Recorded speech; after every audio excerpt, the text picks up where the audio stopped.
Healing is more than a hashtag. Healing is prioritizing your well-being. Healing is growing through our painful moments. Healing is loving yourself more and more each day. Healing is not always pretty, but it's worth it. Healing is gratitude for another beautiful day. Healing is gratitude for another beautiful day. Like, that is the best way to end the intro and to start the episode. Welcome to another episode of More Than a Hashtag podcast, where we talk about the underbelly or the backside of healing. Sometimes healing is glamorized and it looks really good and it sounds good and it just looks so cute and everybody does these cute hashtags. But in reality, healing hurts. And most people don't want to go through it because it's very painful. So we're here to talk about the encouragement needed to go through the painful moments of healing, because on the other side, it is worth it. And when you get to that other side, you want to keep healing and healing and healing. Like, that becomes almost your addiction. So today it will just be me, our amazing and beautiful co-host Lakeisha. She cannot make it today due to other things she has going on. So I'm gonna pick up the baton and carry this episode. And thankfully, we do have a special guest with us today that we're gonna jump into a conversation. We talk about healing and all things to do with it. We're going to talk about the taste of freedom and what we're getting free from. We'll discuss, but there's a beautiful taste of freedom. And when you get that taste of freedom, you make a commitment and a vow to never go back to the poison that you were eating. So speaking of commitments and vows, I'm going to mention the one that I made to let people know that you can be healed on this side of earth. For those who are in the faith and say, oh, I can be healed when I get to heaven, or in the great beyond, in the great by and by, in the upper room. No, you can experience healing right now on this earth in this time frame, even 2 days, 3 days before the end of 2024. Healing can be experienced, and we don't have to have it as something way off in the future. It can actually happen and occur now. And so we thank you for tuning in. I'm Lilac Calandra, Steph Jones, a marriage and family therapist and a mindfulness life coach, and making a commitment to talk about the real things of healing. So I mentioned that we had a special guest. Let me pull up his bio. And much like those who have a bio, he mentioned I do not have to read it all. So I'm just going to give you a few brief sentences per his request, because I get it. Once you start hearing your whole bio, it's kind of cringy and you're like, okay. So we have our special guest. His name is Dr. Daniel Jean. He is the CEO of World Travel LLC, and he serves as an associate provost at Montclair State University. He has taught undergrad and grad courses in consulting, student development, transformative leadership, and hip hop culture.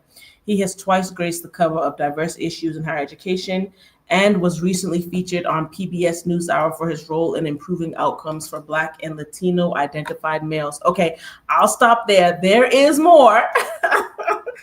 We're going to drop his links and everything. There is more with Dr. Jean, but I'll stop there and I'll bring him on and then we'll jump right into the conversation. Hey, Dr. Jean. Hey, Steph, how you doing? Thank you so much for having me. I'm so good. How are you?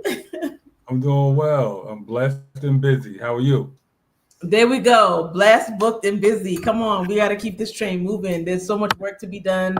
We can rest when we need to rest, but we need to work and we need to keep it moving. So thank you so much.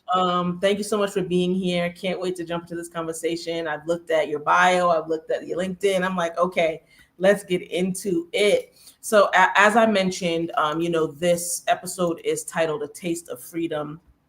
And I want to just immediately jump into kind of what you had already going on, or what you had going on. I think that was in November, where you had hosted the Triumph Over Trauma conference. So as we're talking about a taste of freedom, we're talking about that taste of freedom from trauma. Can you explain, firstly, a little bit about yourself, a little bit about your trauma conference, and then what does all this have to do with you? Like, how did you even get into this field? How did you get into speaking about this? Like, we're very interested in knowing. That's awesome. All right, so we'll talk a little bit about me. I'm Dr. Danny Jean, proud Haitian American, administrator at Montclair State University, founder of Words Travel, author of I Am I Will, And ultimately, my vision is to live out the biblical verse, Ephesians 4 and 29, which states, make sure the words that you share are to build and not destroy. Ooh. So that's my foundation, Steph, and I try to live out that passion through mentorship, poetry, college administration. I have a future doctor network. I'm ultimately trying to make certain that folks can identify who they are with their multi-secting identities and be very intentional as they move towards their personal and professional aspirations. Part of the roadblocks that we run into is the trauma, the undiagnosed, the unrealized trauma that we've experienced. So this past year, in 2024, we had a conference for those who identify as males and a conference for those who identify as women. And we brought over 300 high school scholars to each conference, close to 100 professionals. And the theme for both conferences was triumph over trauma. And we had bamba drummers, we had theatrical performances, we had poets, we had keynote speakers, breakout sessions, positive affirmations, a healing walk where the young ladies, these high school ladies and the professionals were able to strut their stuff and basically do a walk that symbolizes them releasing all of the trauma that they've been through. And ultimately, Steph, when we develop these programs and these frameworks, it's ultimately I'm trying to create the things that I knew that would have mattered to me when I was growing up in Newark, New Jersey, 16th Avenue, dealing with the violence and the stolen cars and everything that was part of my journey, and knowing that there's a lot of potential in these inner cities. So we want to make certain that these scholars have an opportunity to see what the possibilities are. Oh man, you said so much. I think that we're in such a time where we have to start really looking at what the core issues are, that we have sometimes maybe skimmed over certain things. What you mentioned and what you're even talking about is going down in a deeper level that we have to go. That we can't just stay on the surface anymore and say, oh, no, like we have to find out what's going on. The healing walk, like who has a healing walk? This is beautiful, where you're allowed to show yourself, like it's a visualization that you can see yourself being in a healed state. I think the most beautiful thing that I hear from what you're sharing is that there is hope, that you're providing people hope, that this isn't the end. Like what you went through was real and what happened to you was real, but there is hope on that other side. And this conference sounded like it was just a bucket of hope for people who maybe had given up or maybe had consigned to saying trauma is going to run my life forever. You know what I mean? Yeah, you're absolutely right. There was a lot of emotion in the room. A lot of scholars were speaking to the presenters, the awardees. I have a scholar who literally the doctors told her she had a 97% chance to live. Wow. And funny story about her, Cara Brown from Newark, New Jersey. She's graduating in May. She was diagnosed with a major illness. And essentially, the doctor told her she wouldn't live, and we awarded her during this conference. But the funny story is that we had held the men's conference for years, and we had never held a women's conference. So when she was in high school, I was recruiting at her high school, Christ the King, Steph, and she literally stops me. She sees my Montclair State University badge and says, Yeah. "You have a conference for the men. Why don't you have a conference for the women?" She's in high school at the time. And I said to her, I said, "Well, why don't you apply to Montclair, right? We'll review your application, and if you get accepted, you'll help us plan the conference." And that's exactly what happened. So when we awarded her, Steph, I'm getting truth bumps just talking about it. She literally is the reason why we had the conference. She had her illness while she was in college, stepped out of college for years, had rehabilitation for years, had to learn how to walk again and talk again. And then we awarded her, and she's graduating this May. So when the high school scholars saw that, it resonated with them. It resonated with the professionals. And we need to tell those stories to make sure folks understand what the possibilities are, that they can get out of these dark places, that there are resources, and that people are there to help them. And one of my major themes, and anybody who works with me will tell you this, is the "you are not alone" framework. You are not alone. There are resources, there are people that believe in you, that want to help you. Tap into those resources and live your life to the fullest. Oh man, that's amazing, because that's all people need to hear, that I have it inside of me and then I can have someone to help me tap into my potential. Like if you give someone that formula, there's very little there's very little that can get in their way to make them stumble because they've already gone through so much. I think that's beautiful. And I'm like, man, I wish I could go to the conference, because it's when you get into those environments, healing is so wonderful. And you can almost feel it. And you could feel the pieces of people being put back together. And you could feel the brokenness being mended in those spaces. So needed. And you know what? I just want to jump back a little bit. This is way to the beginning because you had mentioned like you wanted to be that person or provide that resource that you wish you had. Can you tell us a little bit more about that? Like, what did you wish that you had at this age or even younger in regards to maybe help with trauma or just help with healing overall, mental health and things like that? Yeah, I love that question. I think part of what I needed was someone who can develop programs, pedagogy, curriculum that can speak directly to my experience. So and I had amazing teachers in the public Newark school system, but a lot of what I was being taught at the time wasn't connecting to my reality. So when you are, it was broken glass everywhere to put a connection to the hip hop culture, but crack, stolen cars, violence, just all of these things that were part of the landscape of growing up. And then my personal story, homeless, losing my father when I was 13 years old, losing my best friends to street violence, teachers telling me I wouldn't amount to anything, drug users and dealers in my family, and just everything that came with my childhood, and never having seen it. I remember my father died, Steph. Yeah. The typical family come over, they bring food, cases of water, company for a week, and then after the death, it's silence. Nobody. Right? Everybody goes back to their lives. We went right back to school after my father passed away. No therapy, no unpacking any of this trauma, and not even sniffing or connecting to therapy until I was in college. So it's the programs that we're developing are because it's really about empowerment more so than trauma, but trauma is a central theme because we realize that as a roadblock for folks to achieve their goals. So programs that speak to the needs of the scholars. And what I'm noticing now, Steph, and which we're learning this in real time, is that the post-COVID scholar has changed. We've all changed. But the 2 years of disruption and learning disruption and shorter attention spans, what they value, their fear factor, the mental stability, the fragility, some of the old pedagogy and the things we've done in the past aren't working. So in real time, we're collecting data, trying to learn who these scholars are so we can pivot and develop the programs, the pedagogy, the things that can actually make a difference in the lives of these scholars. Entire industries are collapsing. New industries are emerging.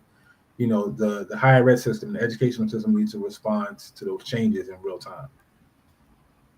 Yeah, I mean, absolutely. And just as you were speaking, Dr. Jean, I'm like, if we're talking about having a taste of freedom, right, it's not just from trauma and your organization and what you do is far beyond that, but recognizing that at the base core, the foundation of the roadblocks is typically trauma, and it's typically trauma that happened in your childhood. There is adult trauma for sure. Just most cases, it's something that happened in your childhood that was either undiagnosed, untreated, untalked about, and it's making it such a huge boulder in your path that you keep not being able to go around it, not even just tripping over it, like it's blocking the whole way, so it's important for people to know that, like looking at the base and the core of things. And then mentioning about COVID, like the entire identity of the scholar has changed. And you listed everything so wonderfully, like what they value, what they want to do. And if we're talking about being free, then we have to be free to pivot. When you pivot, you can't be rigid. You have to be flexible. You have to almost be like water. Like, I need to move this way and shift this way because this is going on. And it's like we're building the plane while we're flying it. And that's what we've seen in education. I know we, in a green screen in the background, we had talked about, about that. What ways, I mean, in higher ed, speaking of higher ed specifically, what ways, did COVID impact, and how was that kind of instrumental in what you do? Like, how did that shape what you do, or how did that add on to what you do? Like what formed from you seeing what happened in COVID? So we have programs. For example, we have a summer program that was run like a boot camp. And then once you have scholars who may now need more breaks, who have shorter attention spans, the programs are much shorter. You design the program shorter. You advertise the programs differently. You give the students more breaks. You are intentional about asking scholars how they actually feel. I don't know if that was something that we focused on to be really. So the I Am I Will framework that I created is a very simple way to kind of get at who folks believe they are and what they plan to achieve. And oftentimes when I have a scholar, so I Am I Will is the short version of it is I am ... I will ... So I have folks in classes and in presentations complete that. So Steph, I am, and whoever you think you are, and scholars will start with I am overwhelmed, not even a title. Well, I am frustrated. So that gives you an opportunity to learn more about where they are in that current state and what they may need, and also what their aspirations are, or do they even clearly have aspirations. So it's a great baseline to learn who people are. But also collecting assessment data, right? So we went from pivoting to now, it's interesting because we could have been doing a lot of our stuff virtually for years. We just never did. And then COVID forced us to become more in tune with that. So now we have a lot of our team meetings virtually. Folks can choose to meet with us in person or virtually for their advising. Just utilizing these tools, and the world is a lot smaller as a result, but we always had the tools, but COVID forced us to move in that direction. I also think that there's a higher rate of mental anguish and folks who needing mental support, higher rates of depression, suicide.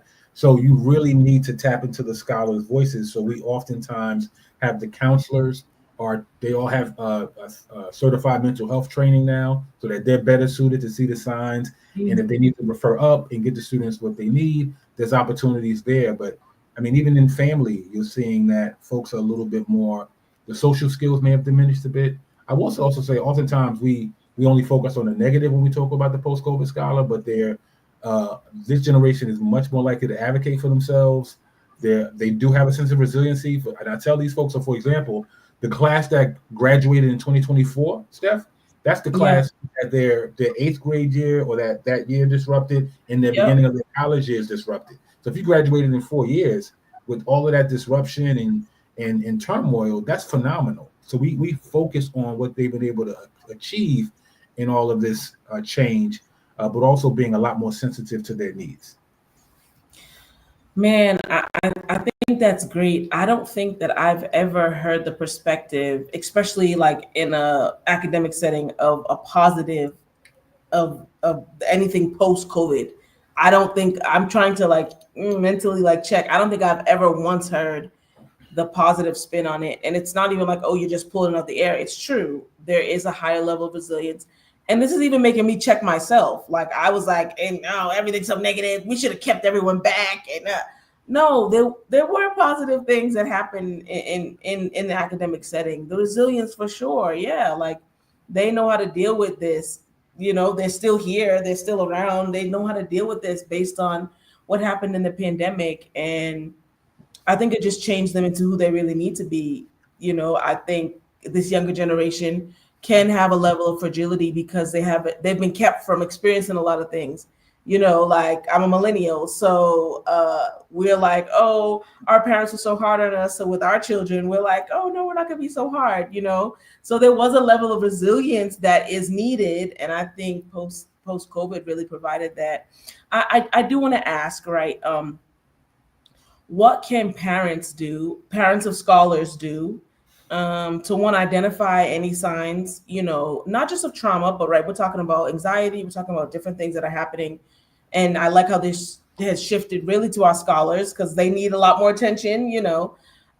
What signs can be seen? What can parents do to support, or even just anyone around scholars? What can be done to support? Because sometimes we want to help, but we might not know the ways to do so. That's a great question, and I'm also a parent of 2 teenagers, so I'm figuring that out on the fly. I just, I have some tips, but I also willing to accept tips as well. Yes. But the reality is, I think in almost any relationship, you want to keep the communication lines open, and oftentimes you'll see teenagers become a little bit more closed off and less willing to share. I Okay. think whatever family members in general can do to keep those communication lines open so that you can actually get a sense of what's happening. So Mm, what's the difference in my generation versus this generation is that this generation has access to things we didn't have. So right. for example, the phone, for example, you have instant gratification. You can connect with all of these different things without your parents even knowing at all, Mm-hmm. right? Mm-hmm. So that's going to shape your value system. That's going to shape your mindset. That's going to change you in some ways. So the communication lines, in terms of the signs, I think is just really tapping into who they are and not being as selfish as parents. Because oftentimes we want to kind of live our lives, but they're young for a short period of time. So how can Mm, we put our phones down? Because we always say this generation's addicted to their screen, so are we. So how can we right. unplug and try to connect with them in the ways that they may feel more comfortable connecting? What I've noticed and what I've learned oftentimes when you're connecting with teenagers specifically is that if you can get them in a more relaxed state, they'll be more willing to communicate. So what things can you do to get you all into a relaxed state? Whatever that might be, whatever meeting them where they are is can help bring about that change. But you really have to try to tap into them so you can understand um, a piece of what they're going through. Because when they're young, the majority of their messaging is in the house. And as they get older, that external world becomes a lot more important, how they're seen, it Yep. changes their values. So, how can you stay connected with them so that when that outer world is in their ear, challenging some of the beliefs that they learned at home, that you can try to tap into it? I'm Haitian. So, I'm trying to become Haitians don't go crazy in the comments. Oh, But oh, I'm trying to oh, become I'm trying to become less old school Haitian as a parent, right?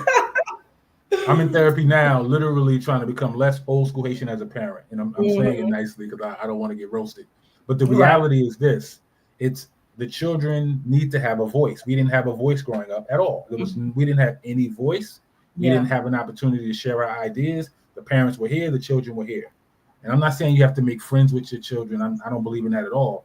It's they have information, they have a perspective, and if you can understand that and communicate effectively with them about it, as frustrating as it may be sometimes, you can be that person that they can come to when they have a challenge. I read one time, you want to be that parent that if your child gets into um, um, danger or makes a Yeah. mistake, it's not don't call my father. It's I made a mistake. Please call my father, Yes. right? And the old school parenting was don't tell my parents. Well, we have to be the ones that they run to, not run from. Oh man, that's so good, and I think across the African diaspora, right? We're talking about West Indians, African Americans, even those in Africa, right? Anywhere in the UK, anywhere we are, I think we have to relearn some things in some ways that we were parented, but it's all our parents knew. And until you have a generation that says, you know what, so grateful for what we were taught and what happened, but let's try to change some things up because you talked about, the pedagogy and all these things not working. That's what you have to do too, especially with scholars and teens. And you have to see this stuff that happened to me. Okay, I'm grateful, I'm disciplined, that's awesome. Like I know how to behave, I know how to hold a fork and knife, but like maybe some of the things won't work with the next generation down.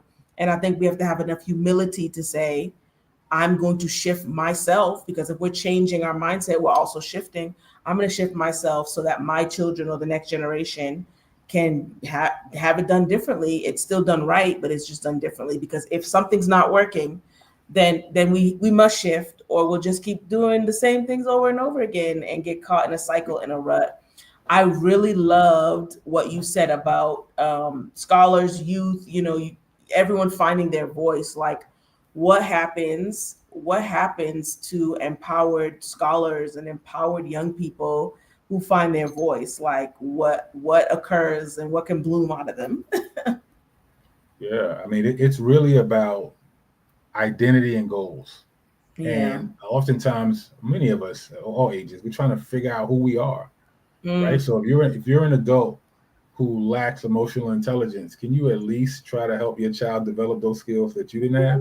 I read somewhere it said that you don't realize your parents were right until your children are telling you that you're wrong. Right? So it's almost like with the trauma, with everything you've been through, and what Yeah. may have worked for you. So I had a father who was old school Haitian, and the reality is it worked for me. I think I needed Yes. that. I was Hmm. fearful of my father, lost him when I was 13, but it worked for me. That's not the Hmm. relationship that's gonna tip. That's not the relationship that will work in this generation. No. So for the majority, so give the children a voice, help them develop them skills that we didn't have, so that they can avoid some of the trauma and the pitfalls that we've experienced. That's real. And that's taking the baton for the next generation and making sure that not that their life is easier. Sometimes I get a little tripped up with that because I think everyone needs to go through challenges. And I'm not saying to intentionally put any children out in a cardboard box and like give them one meal a day. Like, no, but like there are certain challenges and certain things that we all have to learn and it builds character and resilience. Um, I think in allowing our scholars, our students, our youth, our children to find their voice. I think we're empowering them for the next generations down and down and down, like for the rest of their lives. They know that their voice matters and that when they speak, it's heard and acknowledged. Especially working in a high school, that's all I used to hear. And even when I was working in higher ed, I was working at a private school in Quincy, Massachusetts. Like they're like my parents don't hear me and the adults around me don't hear me, or they'll say you're too young to have any issues, all those kind of things. So I love what you're saying, and I'm like parents can glean and pick up from that because it's not easy. There's no manual. It's not like a manual is passed down. You're kind of stepping out into the water that you don't know. You did mention scripture, so I wanted to kind of jump on the church tip if we're talking about this same, kind of topic, right? Because what does it look like for our church to allow people to have a voice? Again, by people I mean youth, right? I mean there are a lot of people in my generation who are distancing themselves away from the church and really backing up because they feel like their voice was squashed or quieted. So what does that dynamic look like in the church? I am springing this question on you again. You mentioned the scripture, so I'm like, let's see, what's going on with that. Yeah, so I'm a preacher's son. My father was a minister in Haiti, Yeah. and I feel like a lot of the things that I'm doing is my ministry. I just Mm, consider myself a messenger, looking yes. to edutain and empower. Churches vary. I go to a church where the minister is extremely powerful. Mm, The preach word is what I look for. I get away from the histrionics and just really focus on the word. yeah. So it's really about. I think it's. I think it's more about your direct relationship with God and the Word of God if you're a believer, and making sure that you keep that central to your life. So my life, and I live life in 5G. So I focus on God. 5G. Yeah, life Mm-hmm. in 5G. God, gratitude, Mm, growth, giving, and grace. So mm, putting God first, or higher being, and just making certain that that's the relationship. So I've been in churches that were corrupt. I saw all types of nonsense. So I try to avoid that fluff and just really focus on my relationship with God. So the church that I go to, my children are involved. The preach word is at the center of it. He helps us to understand what false prophets are. So mm. really just focusing on the foundational pieces and not getting caught up in it. Church is one institution. There are a number of other institutions that I think that can help folks grow and develop and help build Yes. community, because that's what it's really all about. Um, and I think that, so the church, on a larger scale, I think it's more about your relationship with the higher being.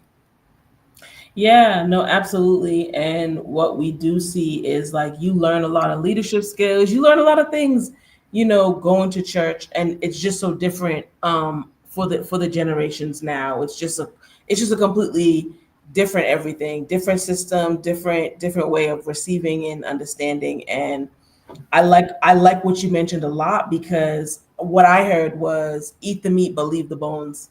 Like if it's something for you, great, and not getting wrapped up in church politics is so key because those are the things that causes the infamous church hurt, right? And the trauma that's there and all the stuff that happens from that we get wrapped up in it. And it's the same thing with healing though, Dr. Jean. We overcomplicate it at times. At the bare bones of it, it's a journey that we have to keep going on, and we have to keep pushing forward even through the uncomfortability of it, because there's a lot of uncomfortability with it, but pushing through and leaving the things that we don't need and taking what we do need. I think that's a classic formula for really allowing us to get through, and push through. I feel like that's what we need to be doing, and that's how we need to be carrying out a simplified way of just existing. You could have been very wrapped up in all church politics, and I'm sure have been, but just taking a step back in a simpler place, and it's like I'm okay operating like this. That's a boundary that you set. So I want to kind of segue into that. What are boundaries in your workplace, in your ministry, right? And what you're called to be a messenger for? What do some boundaries look like for you in that space? So it's interesting. I there's family and then there's other, Mm, and I try not to really blur the lines. And family is mm-hmm. not blood. Family's not blood. I read a quote one time that said, if your circle of friends and family don't inspire you, they are not a circle, they are a cage. So my boundaries are to stay connected with people who I know believe in me, who are not trying to backbite me. If there's any negative energy, or if I can't trust you, I just slowly pull away from you. I love social media because you can stay connected with folks who aren't really your friends, but the people that you really are connected with are the folks that you are spending time with, speaking with, confide in, etc. Yeah. So those are the things I try to teach my family. Those are the rules I live by. And the older you get, you really don't want to waste time around folks who don't bring positive energy. I was fortunate enough to go to school with the three doctors of Newark. They wrote the book called The Pact. Yeah, we all went to high school together in Newark. Faith Evans, Roz Baraka, a bunch of folks in University High School in Newark. And the reason why I say that is because the three doctors wrote a book called The Pact. And it talks about developing an accountability group and really being mindful of the people that you connect with. So my boundaries are, if I can't trust you, if you're not positive energy, then you're not going to be within my space. If you are those things, my mentees, my mentors, my family, my community, my tribe, then we'll be connecting, sharing resources, learning from each other on an ongoing basis. I just had a birthday this past week where what I wanted to do was, instead of the typical party, I just focused on new experiences and intentional conversations. So I called up a lot of the people that I love, who I just typically just text with, and we had some really powerful conversations, or we reminisced, and I expressed how much I love them, because the reality is we're here for a very short time. In 100 years, none of us are going to be here, right? In the totality of this world, we're a snapshot. We're not here long. So what can we do while we're here? So reconnecting with the loved ones. Had a number of funerals. You talk about trauma. Think about 7 or 8 people who I lost, various ages, older and younger than me this year. So the reality is, why take this life for granted? Live joyous, connect with the ones you love, create those boundaries in the workplace, personally and professionally, to make sure that you have a healthy, ongoing experience with the workforce as well as your home life, so you can live your life at a high quality. Yeah, yes to all that, all the snaps and stuff to that, especially with life being so short. Like, it really puts everything into perspective about forgiving people or allowing people to shift away from you and not holding on to toxic relationships just because someone is related to us, with DNA, or we've known someone for 20 years. And we sometimes hold on to those relationships. So when you realize how short life is and how little time we have, all those things don't matter. The little, like, superfluous things like that, we're like, oh, it matters not. It's all extra. It's all empty. And I mean, I like the visuals. You're like, my team is surrounded, is surrounding me, and they support me, and it's authentic, because sometimes we'll have people in our camp and we keep them around just out of loyalty, or like you just get familiar, or you trauma bond with people and then you don't know when to cut it off, So I think this is perfect, especially to speak about as we're going into a new calendar year, about how to kind of navigate some of those spaces where it's like, I want to let this person go. I want to be free. And it's no hard feelings. It's just like, you're not right for this part of my journey. And that's okay. Anyone listening and watching, that's okay. If it's time to separate, it's cool. You want your circle to be very strong and very supportive and not weak, because when you go to lean on your circle and they can't support you, everybody's going down. So you made some very, very key points. I also think it's important to just, as it relates to that, because some people, you mentioned about, cutting off the fat. It's really also about a self-examination of your own day-to-day experiences. Because you mentioned keeping people for certain reasons, or that may be unhealthy relationships. The self-examination, I think, is important. So I call it a by myself meeting. It's a rap line from one of my favorite rappers. By yourself meeting, self-reflection. So the idea is, are you making conscious decisions, or are you on a loop of unconscious decision making? So, for example, if you try to identify, where do you experience trauma or struggle the most, right? And let's just put it in the buckets of like anxiety, fear, etc. Are you struggling more in memory, or your imagination? Are you struggling from past trauma? Are you struggling from your memories, the really powerful, painful trauma and drama that you've experienced, but it's in your memory? You're not actually experiencing it now, but you can't shake it. Or are you suffering more in the unknown? Your imagination is running wild about the future that hasn't even happened yet. So when I do my presentation stuff, I ask folks, first of all, I share my story and everything I've been through. And I say, how many of you suffer in memory? Almost half the room raised their hands, right? And then how many of you are suffering in your imagination, the unknown, tomorrow? Meaning you don't know, you're very concerned and anxious and anticipating tomorrow in an unhealthy way. More than half the room raised their hand. And I said, how many of you are just overwhelmed by the moment? And then almost everyone raises their hand. So it's, for one, it's sort of self-examination is trying to understand exactly where the suffering is happening, right? Yeah. So the past. And sometimes it's evident, but if you can just take that moment and understand it and put it in those buckets. And then two, what are the resources? Who are the people who support you? Who are the people who can help you as you maneuver through your day-to-day? Because sometimes the trauma is connected to certain folks. And then when you do that self-examination, you can realize that, okay, I'm suffering from memory. These people are my blood. I can't cut them off, but I can change the nature of the relationship. So when I do these presentations, literally, Steph, folks that say to me, I'm trying to think of an example.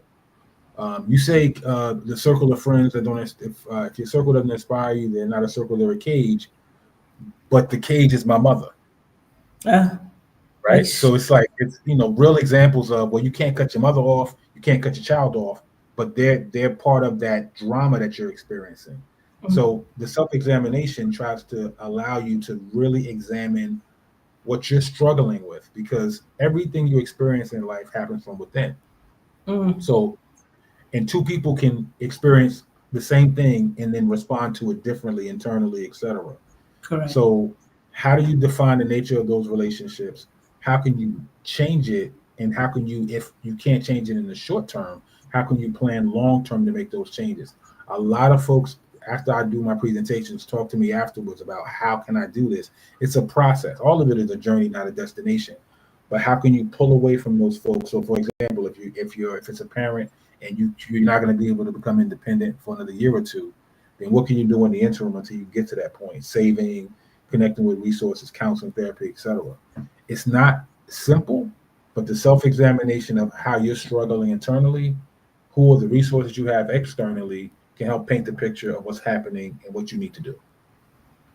It does. It paints a very vivid and clear picture, because it's often very hard for us to take accountability, and this is the real stuff that we're talking about on these podcast episodes, where it's easy to point the finger and like, Dr. Jean, you did this to me, but I am taking no responsibility for any part of what happened, for any issue that might have occurred. That's a very dangerous place to be in. And when you have to do the self introspection and the self evaluation and the by myself meeting, and it's like, you have to really endure some feelings that are very uncomfortable, because our default, to me, is to blame someone else. That wasn't me. And I didn't have any part in it, and I didn't have any hand in it. And when you do the self-evaluation, you really are able to see what we're responsible for. And then I love how you mentioned even having to dial down. And I would love for you to expound on that. Like, because some people can't get away, and so if they can't get away, then And I'm not trying to give out too much, free material. If you want to know more, you're gonna book Dr. Gene, okay? You're gonna book him, you're gonna contact him, you're gonna, make sure that you're getting the information. But while we have you though, kind of expound on that, please. Like, what does that look like? You can't necessarily get away from your family, but how do you reduce yourself, and how do you make sure that you're protecting your own self, even in the midst of a place you can't leave? Yeah, that's a great follow-up question. I think part of it is the self-examination is supposed to lead to clarity. These are the true circumstances. This is not my filtered interpretation, even though obviously we all see the world differently. But it's once you do the self-examination, this is what's really happening, right? So if it's an abusive relationship, if it's urgent, seek help immediately, change that circumstance, deal with the tough transition that may come with that. But if you're dealing with some major psychological trauma or physical trauma, you have to respond. I would suggest responding immediately. I think oftentimes, and this may deviate a little bit from what you were asking. I think oftentimes the problem is what we consider problems. Like we're wired, we have a value system that wires us a certain way where we assume certain things are problems that may not be.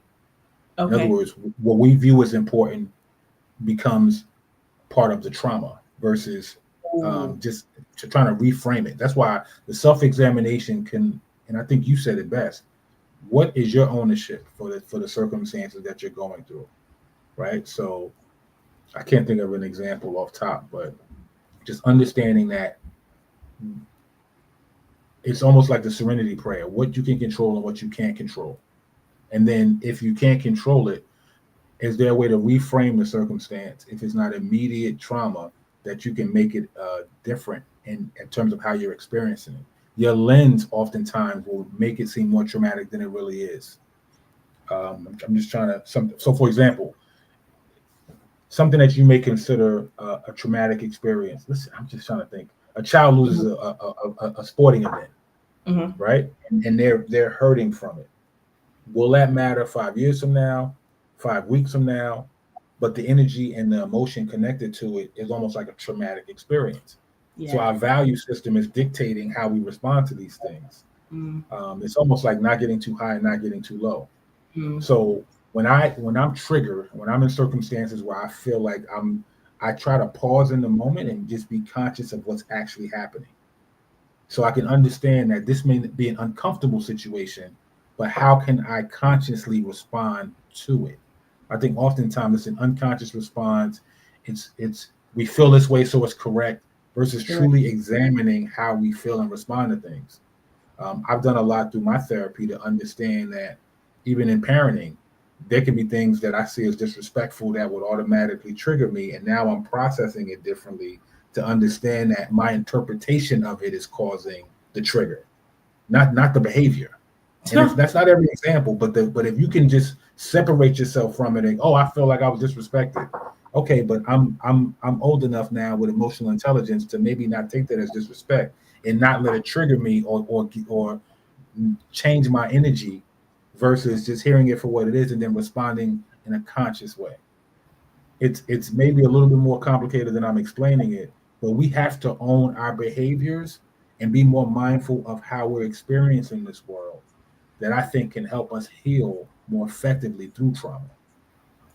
It's true. And especially when we know in America for sure, our Black men are not encouraged to feel any emotion, very much suppressed, or the emotions are like anger, because that's the thing, So when we're navigating those different avenues, when we're navigating those different journeys, where we're asking for emotional intelligence to be there, but that's no easy process to get through. I love that process that you're bringing us through.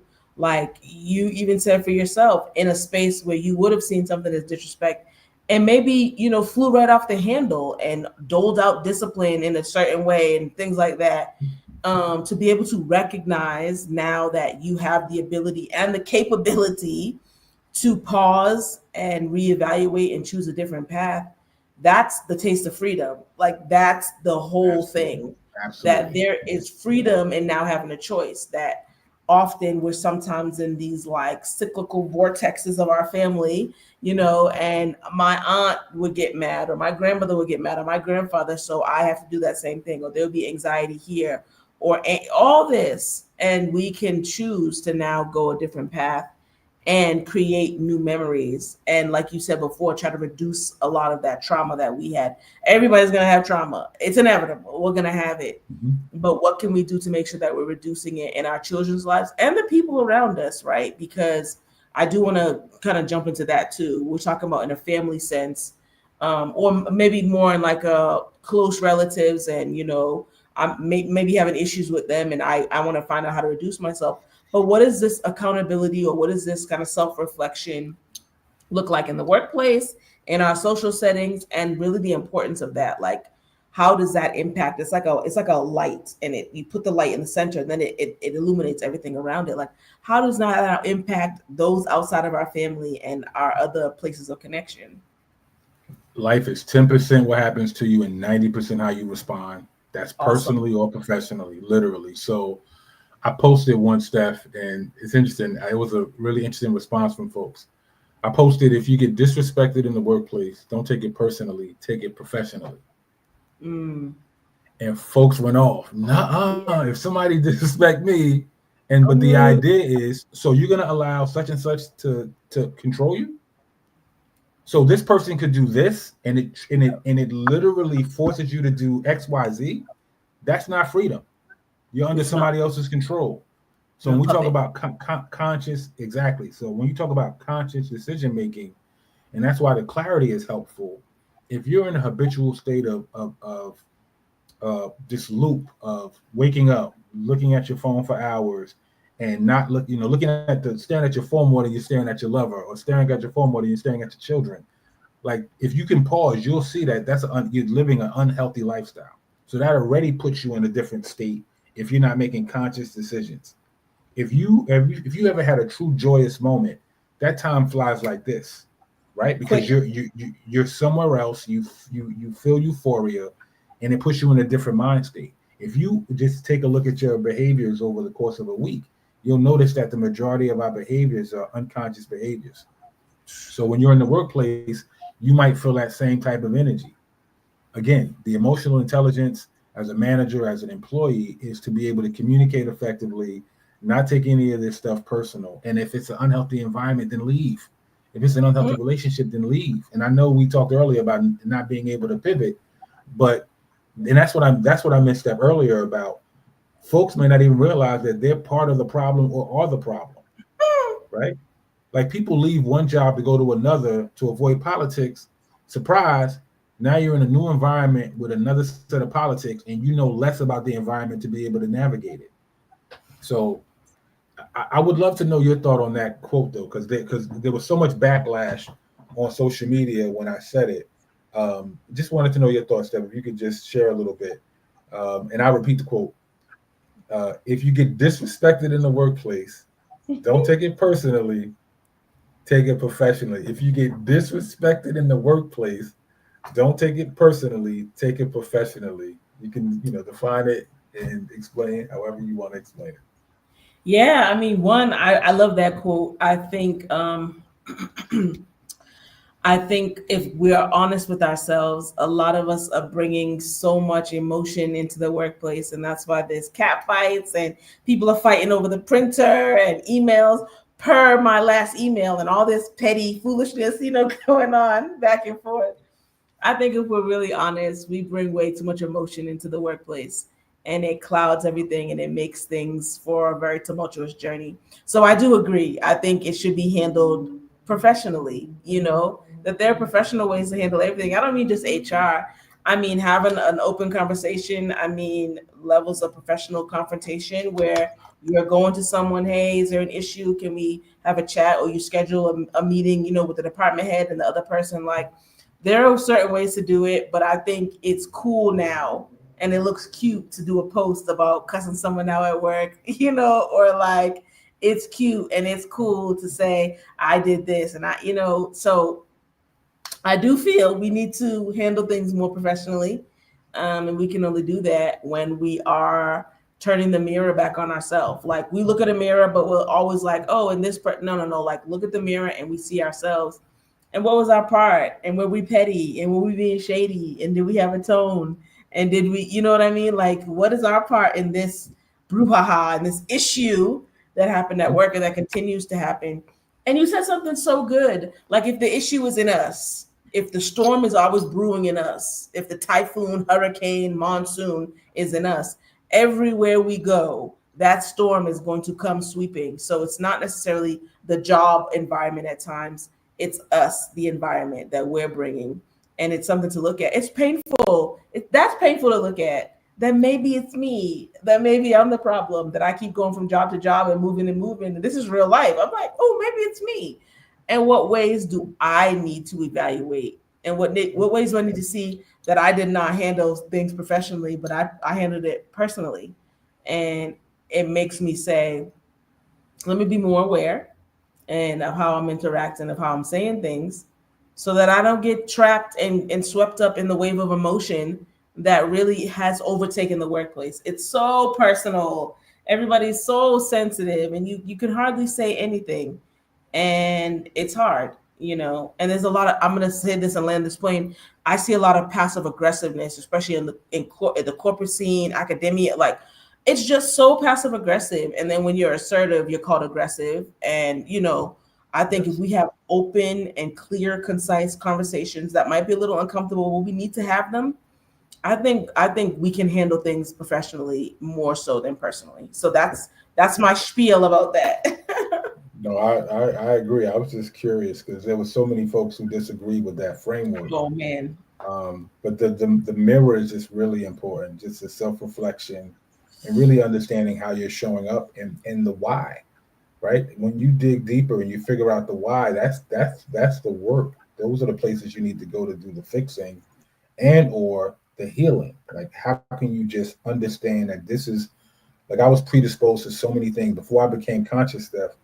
I had so many different ills about me that were just taught from childhood, not necessarily my family, but the environment that I had to peel back from. I had to unlearn so many different things. So part of life is, are you willing to unlearn things that you've been told your entire life are true or are comfortable for you?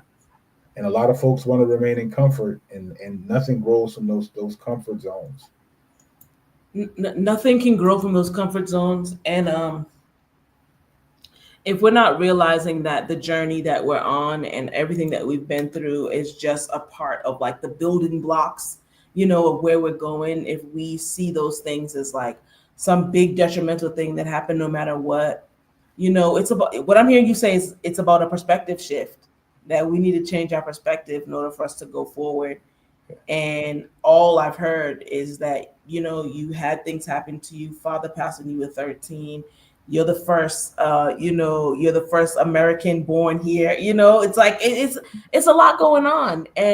And for you to allow yourself to be given the gift of a different perspective, I think says a lot.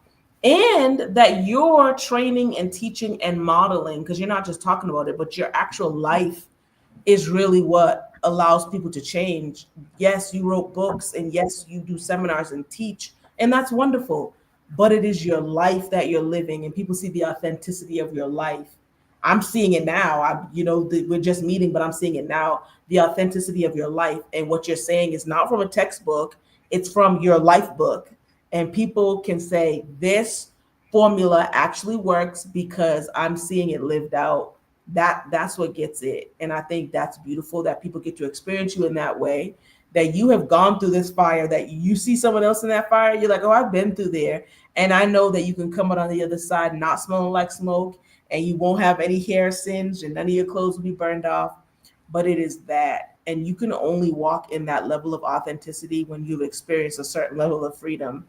That if you're still bound up, if you're still worried about people's opinions and what's going on, and too wrapped up in this and over helping people to avoid our own issues, that's no level of freedom. And you mentioned something so great, that we allow people to control us, and we're like, that person did this and made me do that. We're no better than puppets.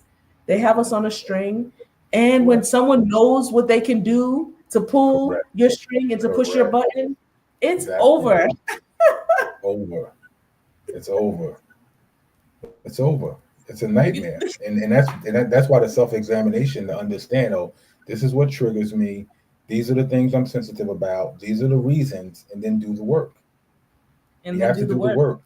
And there's some things we may not be able to overcome: injury, trauma, death, loss. But there's some real things that could happen. I read once where it said, love, grief is love with nowhere to go. Right. So when you have this loss, it's really hard to shake that off. I understand that. But even when you get into those states, and then how you communicate once you're grieving, when you're in pain, again, that self examination will paint the picture of, wow, we're all grieving. You know how families often fall apart when there's death and Mm, people are trying to divvy up the resources or whatever was yeah, left. And those are folks are grieving. You're in pain, so it's a lot harder to communicate effectively when you're in pain. So it this is. being really, and so every time the sun rises is an opportunity to do better. We have all survived every bad day we've ever experienced.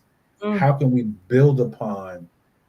So literally, when you have that meeting, I mean, even at night when you're laying down, maybe you can't fall asleep, but when you wake up, before you grab your phone and start plugging into these things, how can you reflect on your journey and what can you do better? Right? We're not comparing ourselves to anyone else. It's how can we improve our lives, our journey as we move forward.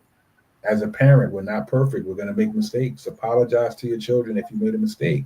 mm. Right? Just try to keep the communication lines open, plug into them, tap into them before the world takes over, and it's a wrap when your voice is going to become more of a whisper, right? So Yeah. just take advantage of these moments while you can. And I'm literally, this is part of my work. I'm literally doing that in real time, trying to get better and understanding what's really important. And that's what I mean about trying to understand, like, what you consider a problem is not really a problem. Focus on the real circumstances in your life that really matter and really impact your overall quality of life. Yeah, and it's true. We talk about getting down to the core of things. Like you have to look at what the root is, and then work from there. And then you realize Okay. that the tree will be healthy again. At times the tree, us, we, the plant, we're sick, and we're just cutting off leaves or just snapping off branches.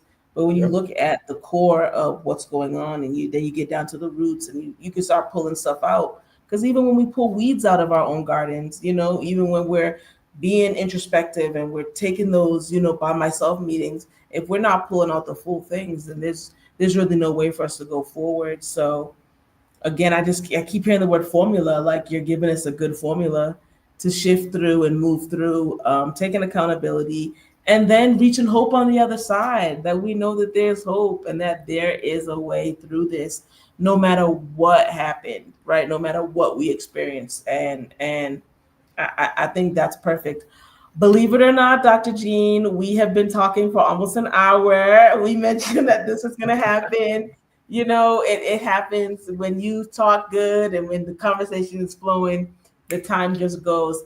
Please, please, please, give us some final thoughts. Thank you. I'm going to keep saying this. Thank you so much for just sharing your insight, your gems, your knowledge. Like it was super impactful and super helpful for the journey that we need to go forward. We're about to cross over into a new calendar year. This is really good, like material and nourishment for us to consume, so that can help us have a very successful year and then just life in general. So please give some final thoughts and then tell the people where they can find you on social media and anything you have coming up, anything you want to promote. Please take the time to do so. Sure, sure. The one thing I'll share is that mentorship matters. Mm, I struggled a lot in high school once I lost loved ones and got derailed, but I was able to connect with mentors on so many different levels, folks that yeah. were connected to me personally, folks that I saw from afar. Mhm. So if you can't find those connections in blood and family members, find mentors and connections. Reach out to me if I could be of any help to you. This is truly my Yes. life journey. And also understand that everyone you meet knows something that you don't. So just be Mm. mindful that there's so many different places that you can just learn from. And then when you go through these experiences from your own personal experiences, and when you fail or you have a trauma or whatever it is, are you going to become wise or are you going to become wounded? Like really Ooh. understanding these moments that you have and how you can grow from them. Like literally understanding that you can learn from all of these different things you go through and grow through, etc. So this was an amazing conversation. In 2025, I'm looking to partner with folks who have a vision to impact the world. My words travel movement, again, is based on the biblical verse Ephesians 4:29. Make sure the words that you share are to build and not destroy. And we focus on edutainment and empowerment for all ages. So if anyone's willing or looking to partner or needs consulting services or webinars and trainings, please feel free to contact me. I'm at Words Travel on IG, Danny Jean on LinkedIn. I'm also still on Facebook as well, for those of you who are still on Facebook, Danny Jean. But I would love to connect with you all and continue to change the world in whatever ways that we can. Awesome, awesome. And we'll make sure to plug all of your social media, like on where we're sharing. So that's Facebook, that's YouTube, that's LinkedIn. We want people to connect with you. You said something so beautiful too. Mentorship matters. We don't know it all. And even what we know, we don't really know it. We know a part of it, and we need someone else to kind of complete the puzzle. Thank you so much for sharing. Definitely looking forward to staying connected and seeing how we can collaborate, because I think the healers, who've been through the fire, the war, the battle, and who have come out on the other side and found the peace and the path through the trauma, I think we need to connect and make sure that we're keeping that flame of hope lit and making sure that people know, come on, you can do it, because we did it. We're not superhuman. We're not, we're just humans, and we did it, and it's possible for everyone to do it. So thank you again. Very, very, very grateful for what you shared. And I know our viewers and listeners were grateful too. Look, we want to connect with you, okay? If you were like, oh my gosh, something Dr. Jean said was so wonderful, hit us up at morethanahashtag.podcast at gmail.com. Okay, we want to hear from you. We want to hear your comments, your suggestions. We're interested in connecting with you because we're doing this for you, right? We're all on this healing journey together. So thank you for tuning in. We hope you have an amazing rest of your day, and we will see you next episode.